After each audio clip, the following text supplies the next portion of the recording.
Hi, this is Clint from Oregon State University. I'm presenting today for the 2020 Summer Field Day. And ironically, you're looking at a slide from a Microdochium patch treatment. And the reason why I'm showing you this slide is because I'm going to talk about how the Microdochium patch treatments that we apply in the wintertime are having an impact on summer putting green performance and summer diseases such as anthracnose. We're titling this winter application, or this annual application really, long-term impacts of winter applications. So we actually apply products to suppress Microdochium patch from the month of September into the month of April every single year. And the idea is to have a long-term trial. So we're actually going to start our third year of this study here coming in September. And you're probably listening to this, if you're trying to listen to it for the field day, in the month of September 2020. And I'll be applying my first applications for the third year of this long-term trial this week. So the idea of this trial is that these applications are applied 9 months out of the year. And they're including things such as iron sulfate, sulfur, phosphorus acid, mineral oil, and we want to see how those products are impacting summer putting green performance, and specifically soil fertility, such as perhaps the sulfur and the sulfate products may be reducing the pH, which is going to have an impact on other putting green performance qualities, and anecdotally, or other things such as diseases. And actually, we've even published research that Brian McDonald has worked on, where he's shown that sulfur applications year-round, monthly, have had an impact on anthracnose incidence in the summertime. And we want to see if these winter applications do the same thing. And then anecdotally, we've seen that iron sulfate is likely having an impact on anthracnose as well. We're specifically looking at phosphorus acid. We want to see if it's going to convert to phosphorus. It would seem likely, and there has been data to suggest that phosphorus applications would increase or at least convert to phosphorus over time, perhaps eliminating the need for superintendents to apply phosphorus to the putting greens. And we're also interested in mineral oil. Is mineral oil the copper component of the pigment, perhaps increasing our copper impact on the soil fertility? We don't know. We're trying to look at that as well. And we also are looking at infiltration rates to see if perhaps these applications are affecting infiltration. We're looking at putting green speed and other characteristics such as that. So this presentation is going to go through those 10 treatments that this trial is actually going to talk about. And we're specifically looking at our 7 best treatments for suppressing Microdochium patch. And I'm going to go through those 7 treatments. And we have an experimental that we've included, a fungicide control, and a non-treated control. So 10 treatments in total. So 3 of those treatments include just applying sulfur every 2 weeks, just by itself, to see what the impacts of that sulfur applications will have on our anthracnose in the summertime and also on soil fertility. The same thing goes for the phosphorus acid by itself.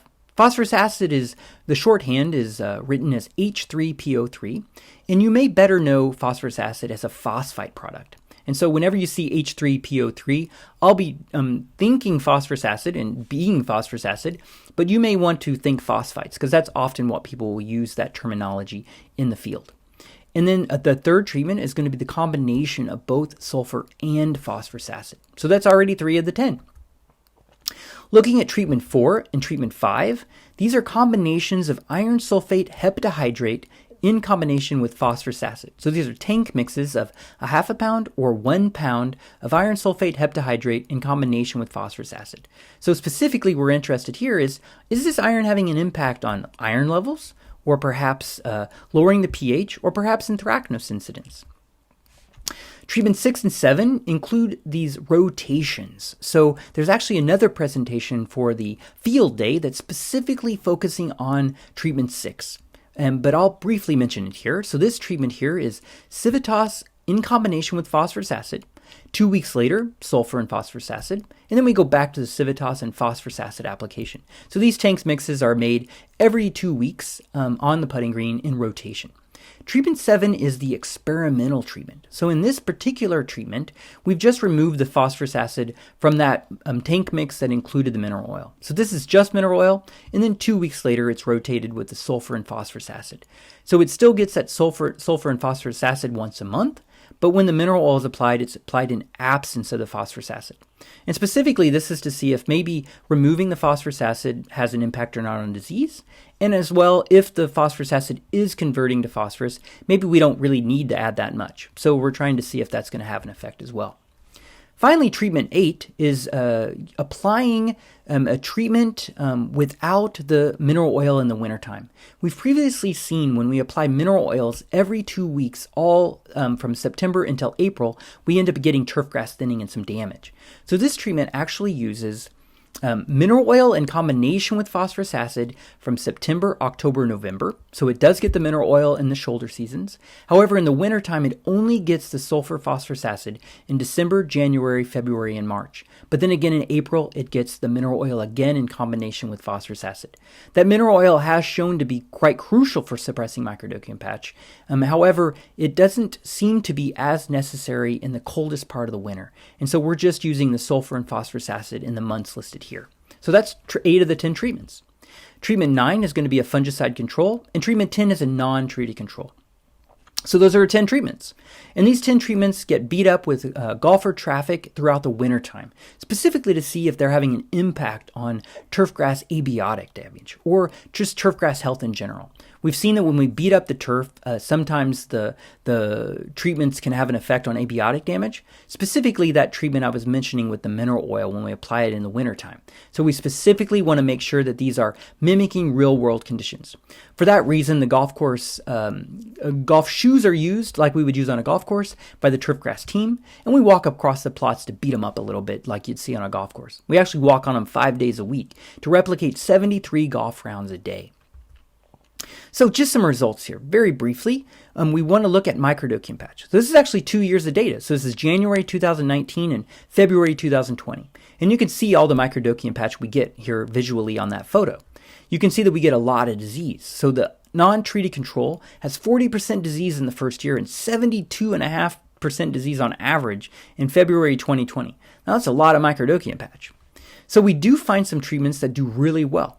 So we found that mineral oil and phosphorus acid rotated with sulfur and phosphorus acid did as well as a fungicide control. So this is comparable to what we would see with a traditional fungicide. And there's an entire presentation in this field day specifically focused on that specific treatment. So I do encourage you to look at that. One thing that's been quite interesting to observe throughout my time here at Oregon State looking at these treatments is that phosphorus acid and even sulfur by themselves, they do suppress Microdochium patch. In this particular trial, they are not statistically different, but what I'm pointing them out for is that they actually have quite a bit of disease too. So when we focus specifically only on phosphorus acid, it really hasn't been enough. And even sulfur by itself sometimes can suppress disease, but it's just not enough to really get you through those times. And here we see the phosphorus acid had up to almost 12% disease on average in February 2020.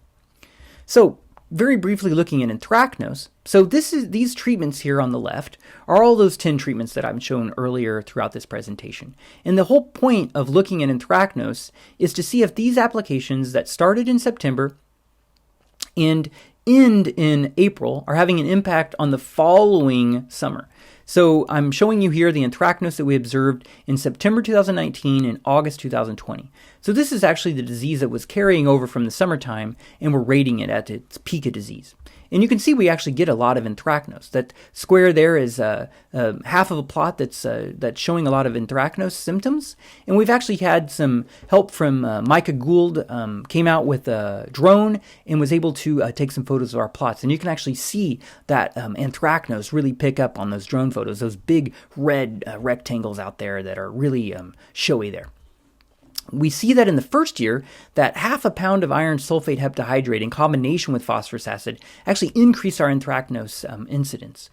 However, it's still, interestingly, is that the fungicide control had no anthracnose at all. And so this is actually not getting fungicides. It's kind of a weird way of labeling it here. It's actually getting fungicides only 9 months out of the year. So that fungicide control is actually just healthy turf that's able to get through the summertime. And so that's what we often see is that anthracnose is actually a disease that occurs when we get a lot of stress. And so if the turf grass is going into the summer really healthy, so these plots didn't have any disease at all, any no Microdochium patch, just really healthy turf, they actually made it through the summer just fine.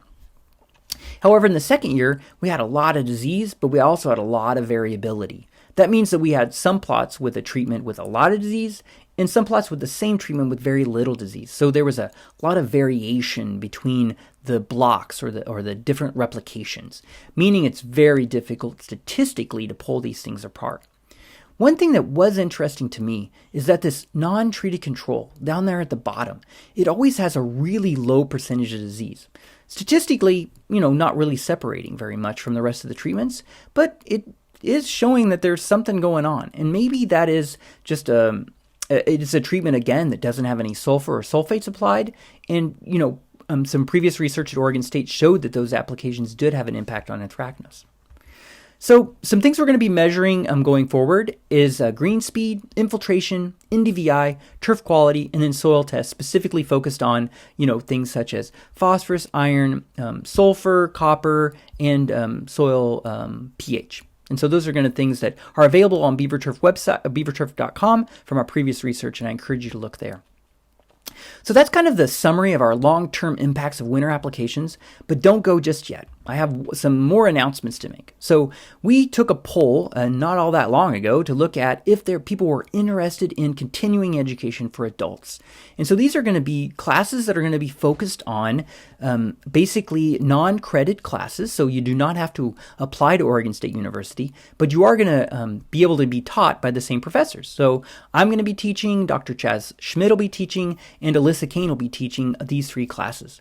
So the Introduction to Turfgrass Management is actually starting pretty soon, so November 9th, 2020. And so I encourage you to consider taking a class, or perhaps someone on your staff is interested in taking a class. And then if you're a little bit more advanced, golf course management starts January 4th. And if you have staff members that need to pass the pesticide application license training, there's going to be a class offered that starts on February 8th of 2021. So Intro 2020, and the other 2 classes start in 2021. So I do encourage you to go there. And you can always check the Twitter page at Beaver, I guess it's at OSU, let me look myself, Beaver Turf, and you'll be able to access the Twitter account there, and you'll get more information that way.